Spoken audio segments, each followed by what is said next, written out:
नमस्कार, बहुत स्वागत है आप सभी का अपना उत्तर प्रदेश में। मैं हूं आपके साथ चेतन पाठक। खबरों की शुरुआत करते हैं। खबर लखनऊ से है, जहां मुख्यमंत्री योगी ने जनता दरबार लगाया और फरियादियों की समस्याओं को सुना। इस दौरान सीएम योगी ने फरियादियों की समस्याओं का निस्तारण भी किया। इस दौरान प्रमुख सचिव गृह संजय प्रसाद, डीजीपी विजय कुमार के साथ मुख्य सचिव दुर्गा शंकर मिश्रा भी मौजूद रहे।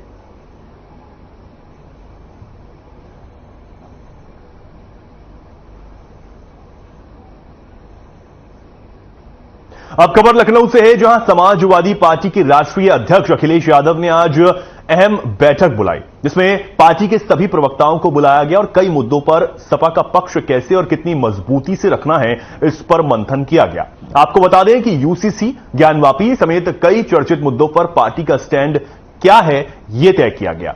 अखिलेश यादव ने पार्टी प्रवक्ताओं के सामने तस्वीर तय की। वहीं सीएम योगी आदित्यनाथ के ज्ञानवापी पर दिए गए बयान के बाद की लाइन लेंथ तय की गई। इसके साथ विपक्षी गठबंधन के बीच कांग्रेस समेत अन्य दलों पर दी जाने वाली प्रतिक्रिया पर भी निर्देश दिए गए।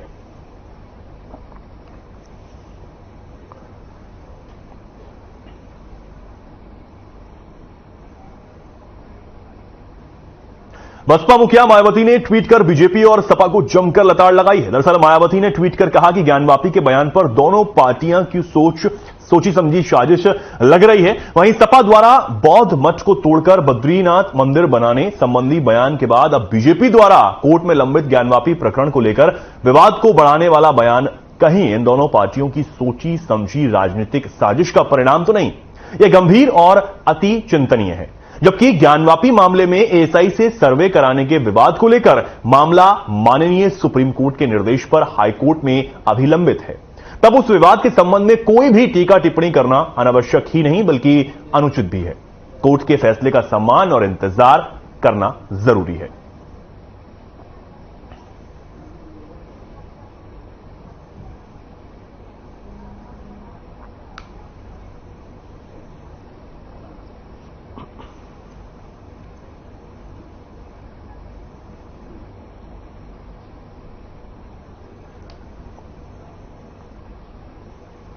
आगे बढ़ते हैं। बड़ी खबर आपको लखनऊ से बता दें। अब बिजली के बाद अब पानी भी जोरदार झटका देगा। शहरों में 1.5 गुना तक बढ़ सकता है जलस्तर। पेयजल के बिल में हो सकती है बढ़ोतरी। 10 साल बाद जलस्तर बढ़ाने पर विचार यहां पर किया जा रहा है। 2013 में जलकर बढ़ाया गया था। यह बड़ी खबर आपको बता रहे हैं। शहरों में 1.5 गुना तक जल कर बढ़ाया जा सकता है। पेयजल के बिल में बढ़ोतरी की जा सकती है। 10 साल बाद जलकर बढ़ाने पर विचार यहां पर किया जा रहा है। आपको बता दें कि 2013 में पिछली बार जो जलकर है उसे बढ़ाया गया था। अब बिजली के बाद पानी भी झटका दे सकता है आम लोगों को और पेयजल के बिल में बढ़ोतरी हो सकती है, जिस पर विचार विमर्श अभी जारी है।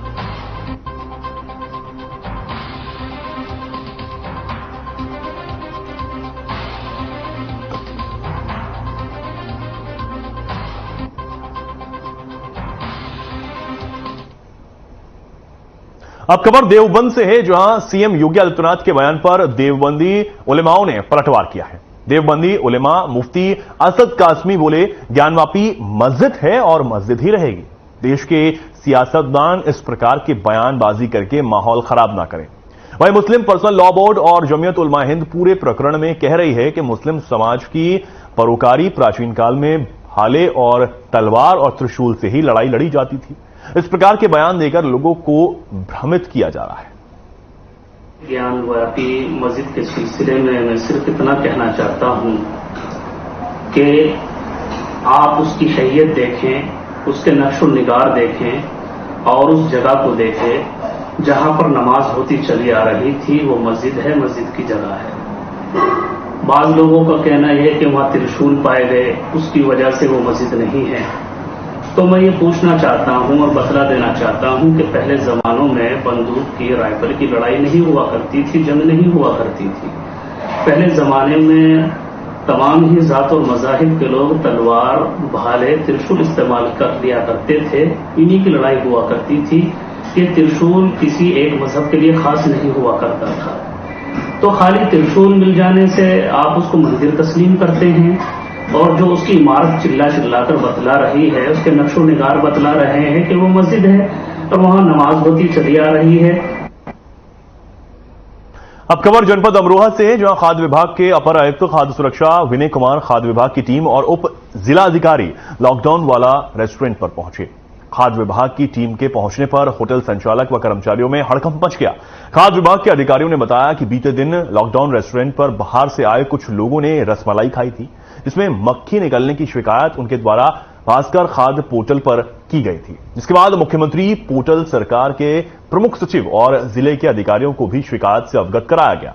शिकायतों का संज्ञान लेते हुए छापेमारी कर खाद्य पदार्थों के नमूने लिए गए हैं। जांच के बाद आवश्यक कार्रवाई की जाएगी।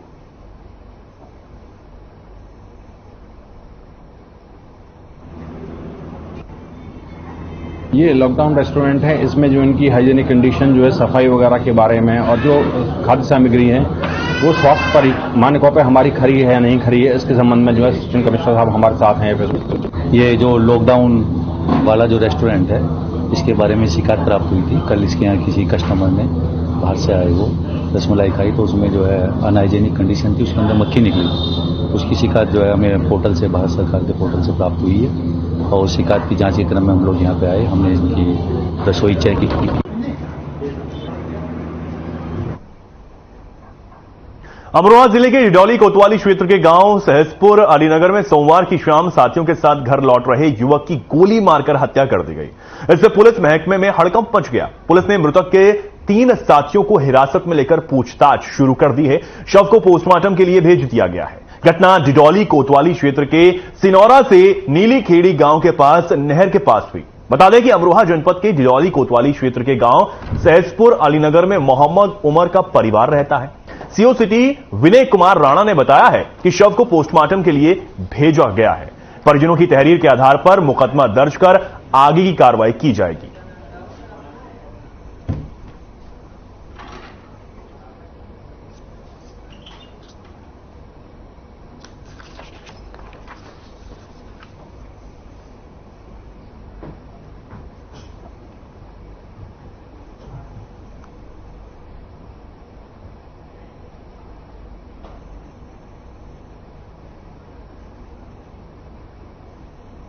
ग्राम सहसपुर अली के रहने वाले मोहम्मद उमर द्वारा लिखित सूचना दी गई कि एक उनके बेटे वैस अपने 2 पारिवारिक भाइयों तथा एक दोस्त के साथ ग्राम सिनौरा के पूर्व प्रधान के दफन क्रिया में शामिल होने के लिए जा रहे थे कि सिनौरा गांव से ठीक दूर उनके ऊपर ग्राम ढकिया चमन के रहने वाले बहाव व हमजा तथा ग्राम सिनौरा के मुसरैन द्वारा जानलेवा हमला किया गया और उनको गोली मार दी गई।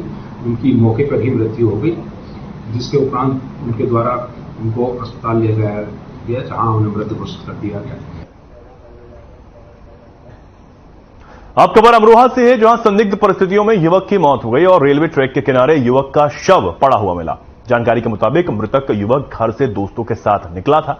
युवक के परिजनों ने हत्या का आरोप लगाया है। वहीं पुलिस ने शव को कब्जे में लेकर पोस्टमार्टम के लिए भेज दिया। परिजनों की तहरीर पर पुलिस ने 2 लोगों को हिरासत में लिया है। बता दें कि गजरौला थाना क्षेत्र के रेलवे ट्रैक का यह पूरा मामला है।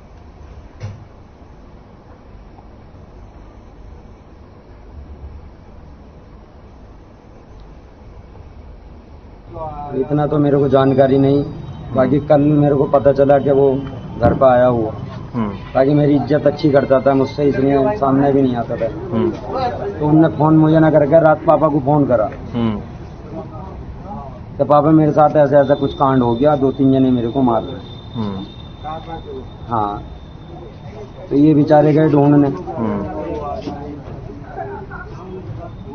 इन्हें पापा को ना मिल पाया। वो बहना के पास फोन करा तो वो बेचारी, वो मेरे भैया और मोहल्ले के 2-4 जने गए, जाके उसे ढूंढा इधर उधर जाके, तो वो मिल गया। ठीक, मैंने फिर बेटी को करा अपनी, मैंने की थी ना, लोकेश फोन ना उठा रही। बेटी मेरी शहबाजपुर में।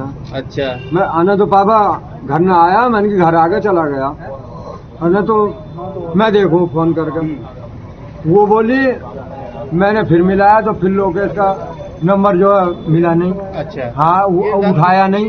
वो रीना की, वही 8 बजे के आसपास की बात है, उन्हें उठाया नहीं। उसका फिर फोन आता है लोकेश का। क्या वो बोला पापा रंजीत है एक कौन सी क्या नाम है, और ये 4 लौंडे मेरे मार रहे हैं, मेरे पैसे वैसे सब छीन लिए उन्होंने। ये भी वही के मोहल्ले की? हाँ मोहल्ले के ही है। मोबाइल तक फोड़ दिया लौंडे का, है ही है थाने का। सारी बात उसमें है मोबाइल में। अब खबर कानपुर के जाजमऊ क्षेत्र के ऊंचा टीला से है, जहां पालतू कुत्ते ने एक 9 साल के मासूम बच्चे को शिकार बना लिया और जख्मी कर दिया। बता दें कि कई लोगों ने बच्चे को कुत्तों से बचाया, जिसके बाद उसे इलाज के लिए काशीराम अस्पताल भेज दिया गया। वहीं इलाकाई लोगों ने बताया कि कुत्ता आधा दर्जन से ज्यादा बच्चों को शिकार बना चुका है, लेकिन इसके बावजूद भी कुत्ते के मालिक जो हैं उसे खुला छोड़ देते हैं, जिससे लोगों में दहशत का माहौल बना हुआ है।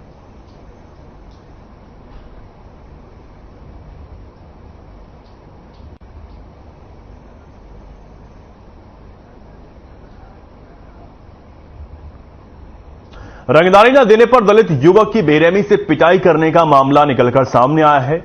पनूपुरवा निवासी सौरभ कुरेल को दबंगों ने पीट पीट कर अधमरा कर दिया। पीटने वाले दबंग ऋषभ शुक्ला और शिशु शुक्ला पहले भी कई बार दलित युवक से गाली गलौज और मारपीट कर चुके हैं। पीड़ित का आरोप है कि कई बार पुलिस से शिकायत की गई, लेकिन कोई भी कार्रवाई नहीं हुई है। वहीं आज क्षेत्रीय विधायक की दखल के बाद आनन फानन में चौबे पर पुलिस ने गंभीर धाराओं में आरोपी के खिलाफ मुकदमा दर्ज कर लिया है।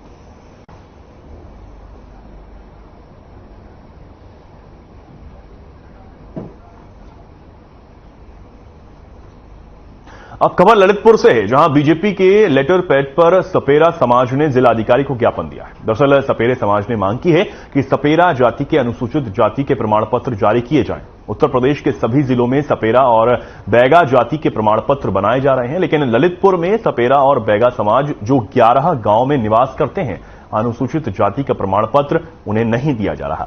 उन्हें सामान्य वर्ग में रखकर उनके साथ अन्याय किया जा रहा है। वहीं आपको बता दें कि सपेरा समाज ने कहा कि 1 हफ्ते के अंदर उन्हें अनुसूचित जाति के प्रमाण पत्र जारी नहीं किए जाएंगे तो पूरे सपेरा जाति के लोग परिवार समेत जिलाधिकारी कार्यालय पर भूख हड़ताल और धरना देंगे और अनिश्चितकालीन धरने पर बैठेंगे। दिए गए ज्ञापन में सपेरा जाति के बहुत से लोगों के हस्ताक्षर हैं।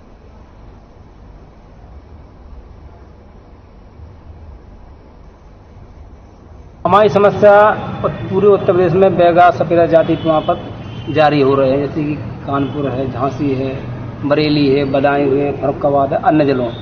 ललितपुर जिला एक ऐसा है कि यहाँ नहीं बनाए जा रहे हैं अभी, और पहले बनाए जा रहे थे। तो डीएम साहब से आश्वासन जो मिलता है वो आज ही मिला है कि देख लेते हैं, करवा देते हैं। हम लोगों ने ये बोल दिया साहब से, डीएम साहब से यहाँ भी, कि विगत 7 दिन तक हम आपका इंतजार करेंगे। इसके बाद में हम लोग ज्ञापन दे देते, परेशान हो गए। लखनऊ भी दिए, यहाँ भी दिए, कई बार दिए।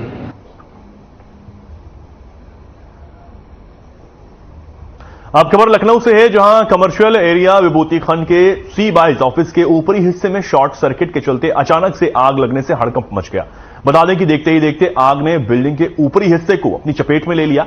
वहीं आग की सूचना मिलते ही फायर ब्रिगेड मौके पर पहुंची और समय रहते दमकल कर्मियों ने आग पर काबू पाया।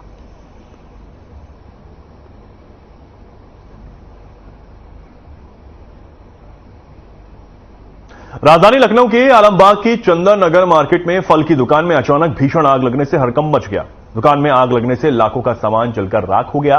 वहीं मामले की सूचना मिलते ही फायर ब्रिगेड की गाड़ी मौके पर पहुंची और कड़ी मशक्कत के बाद किसी तरह आग पर काबू पा लिया गया।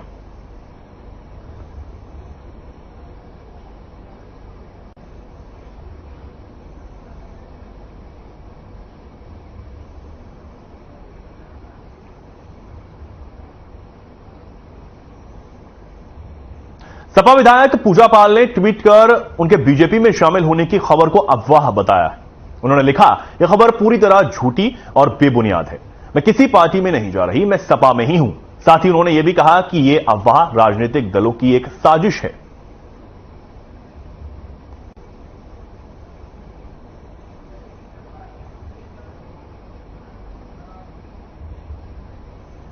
अब खबर लखनऊ से है, जहां नगर विकास और ऊर्जा मंत्री एके शर्मा ने ऑनलाइन औचक निरीक्षण किया। बता दें कि उन्होंने बिजली और नगर विकास विभाग के स्थानीय अधिकारियों को सोमवार और मंगलवार को पूर्व निर्धारित समयानुसार विशेष जन सुनवाई करने का निर्देश दिया था। जिसको लेकर क्षेत्रीय अधिकारियों की जनसुनवाई की गुणवत्ता देखने के लिए उन्होंने कुछ जगहों पर औचक ऑनलाइन निरीक्षण किया। साथ ही उन्होंने यह भी कहा कि जनसेवा में हमें तकनीक के उपयोग से और बेहतर प्रयास करने हैं।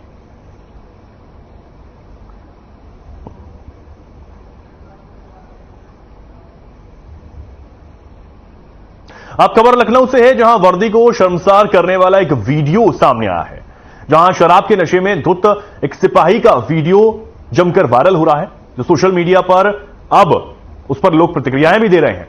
सिपाही ने वर्दी की गरिमा का भी ख्याल इसमें नहीं रखा। आपको बता दें कि वर्दी की गरिमा को तार-तार करने वाला यह कोई पहला वीडियो नहीं है, इससे पहले भी ऐसे कई वीडियो देखने को मिल चुके हैं। ऐसे में एक बार फिर शराब के नशे में धुत उत्तर प्रदेश पुलिस के सिपाही का यह वीडियो सोशल मीडिया पर जमकर वायरल है। नशे में धुत पुलिसकर्मी का यह वीडियो राहगीरों ने बनाया। नशे में धुत सिपाही सचिन सिंह राहगीरों को गालियां भी देता हुआ नजर आ रहा है। लखनऊ के विकास दीप बिल्डिंग के पास ये सिपाही नशे में धुत दिखाई दिया।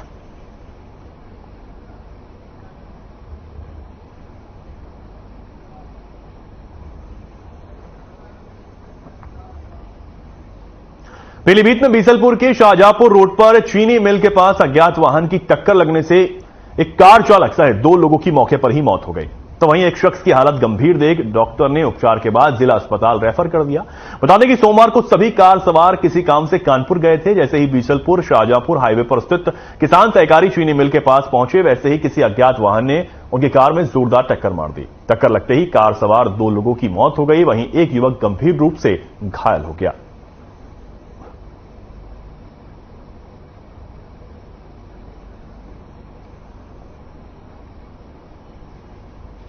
पीलीभीत में 15 जून से अब तक बारिश नाम मात्र हुई है, जिससे धान के खेत सूखे पड़े होने से किसान बेहद परेशान हैं। किसानों का कहना है कि उनकी लागत भी इस बार नहीं निकल पाएगी। कृषि विज्ञान केंद्र के वैज्ञानिक ने भी जानकारी देते हुए बताया कि इस बार 50 से 60 सीजी बारिश कम हुई है। हालांकि अगस्त में बारिश की संभावना जरूर जताई जा रही है। किसानों का कहना है कि महंगा डीजल खरीदकर उन्हें ट्यूबवेल चलाकर खेतों को पानी देना पड़ रहा है। सरकार भी मान रही है कि इस बार सूखे जैसे हालात बन रहे हैं। हालांकि अधिकारियों का यह कहना है कि अगस्त में बारिश की संभावना है।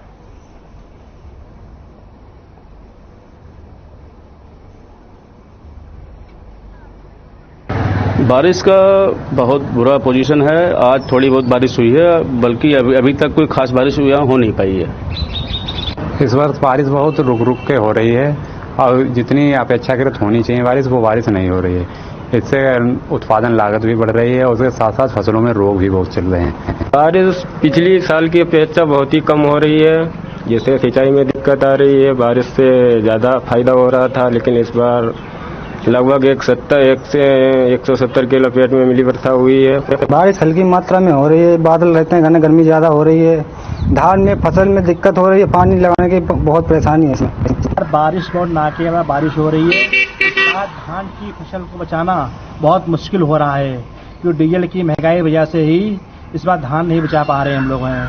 ऐसा लग रहा है कि इस बार लागत हमारी बहुत अधिक आ रही है। जनपद पीलीभीत में इस बार सामान्य से काफी कम वर्षा हो रही है। पूरे मानसून के महीने जो कि लगभग 15 जून से प्रारंभ होता है और आज 30 जुलाई तक पीलीभीत में लगभग 350 मिलीमीटर वर्षा होनी चाहिए थी। उसके अगेंस्ट यहां पर अभी तक सिर्फ 170 से लेकर 175 मिलीमीटर तक वर्षा रिकॉर्ड की गई है। आगे बढ़ते हैं, बड़ी खबर आपको बता दें, सहारनपुर से युवक ने फांसी लगाकर आत्महत्या की है। मानसिक रोगी ये मृतक युवक बताया जा रहा था। परिजनों से कहासुनी होने पर यह कदम उठाया है, जंगल में फांसी लगाकर आत्महत्या की है। बड़गांव के मिर्जापुर गांव का यह पूरा मामला है। ये बड़ी खबर आपको बता रहे हैं, जहां जंगल में फांसी लगाकर एक युवक ने आत्महत्या की है।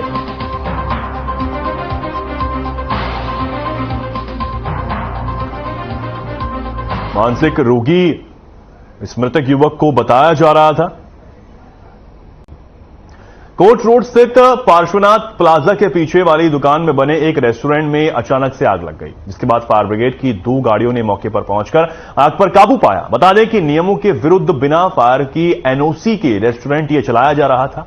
गैस सिलेंडर या शॉर्ट सर्किट आग लगने की वजह यह बताई जा रही है।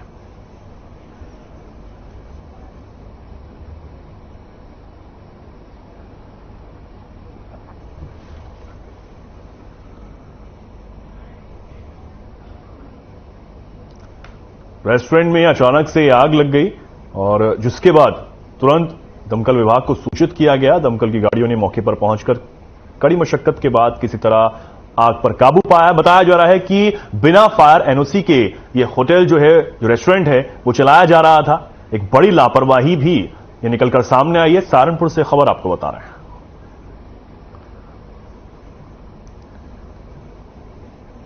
बताया जा रहा है कि शॉर्ट सर्किट इस आग की वजह हो सकती है। हालांकि ये जांच का विषय है, लेकिन एक तरीके से बड़ी लापरवाही है कि बिना फायर एनओसी के जो ये रेस्टोरेंट है वो यहां चल रहा था।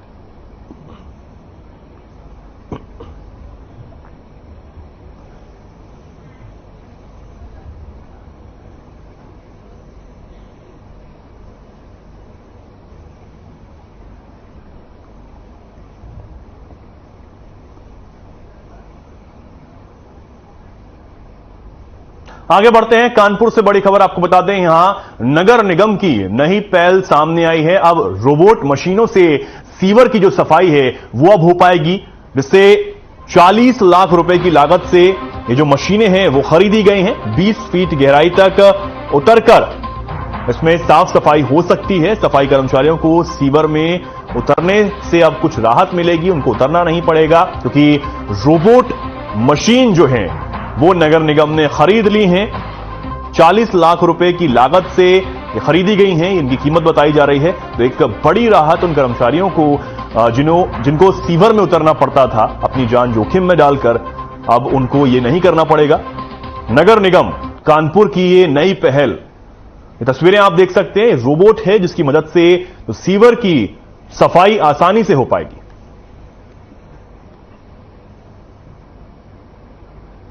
ये जो बकेट मशीन है वो न्यूमेटिक प्रोसेस पे वर्क करती हुई है। इसके अंदर 4 कैमरे लगाए गए हैं, प्लस इसका गैस सेंसर भी लगाया गया है। इस मशीन की जो क्षमता है वो 25 से 30 जो फीट नीचे है जाकर के मैनहोल की सफाई करके, मतलब आप अप्रोक्सीमेट मानिए कि अगर 3 मंजिला भी नीचे हमारा मैनहोल है तो उस 3 मंजिले नीचे मैनहोल तक की सफाई हम लोग बहुत ही प्रॉपर तरीके से इस मशीन की सहायता से कर सकते हैं। मेरा वार्ड 92 है, किदवई नगर दक्षिण लगता है केवलार। और आज मैं ये कहूंगा चुनाव जीतने के बाद 2 चीजें सौगात में मिली, एक बरसात और एक सीवर। जब मैं इस वार्ड में आया हूं तो मुझे बरसात को देखना और सीवर को झेलना 2 मिला, तो मैंने सोचा कि ये काफी लंबे समय मैंने जब इसका निरीक्षण किया तो मुझे पता चला विराट नगर से नवस्था चौराहे तक एक गहरी सीवर लाइन जा रही, जो 20 फुट गहरी सीवर लाइन है। मैंने जीएम से लगातार दबाव बनाया, उनसे मैंने कहा कि सीवर लाइन को साफ किया जाए, तो उन्होंने कहा मैनुअल नहीं हो सकता। अब बड़ी खबर लखनऊ से है, जहां लखनऊ डेवलपमेंट अथॉरिटी के जो फ्लैट्स हैं उन्हें लेना अब आसान हो गया है। 10 साल की आसान किश्तों पर ये फ्लैट्स मिल सकेंगे। 35% भुगतान करने पर फ्लैट का जो कब्जा है वो मिल जाएगा।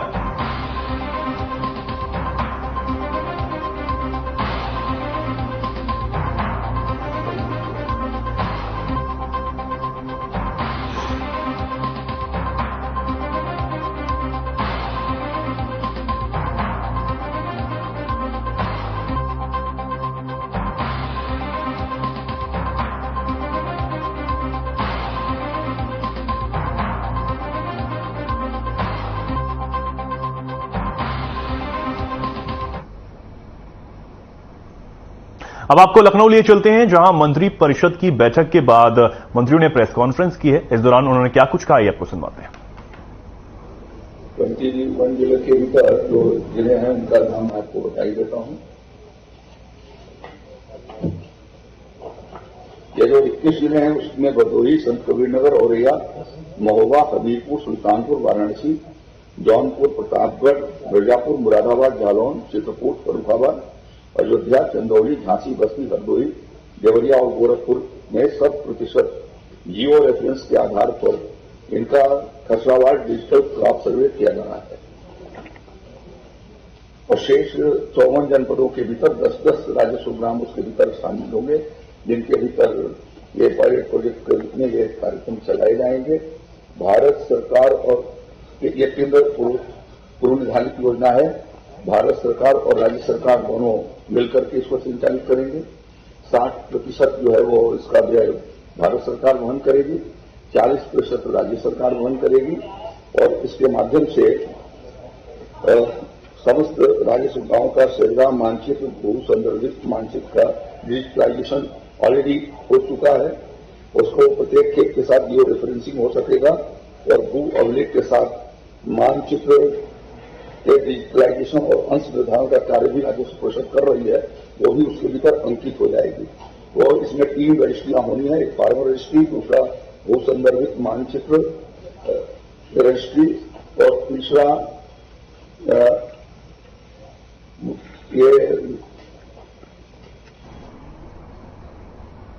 तो फिलहाल के लिए खबरों में इतना ही। नमस्कार।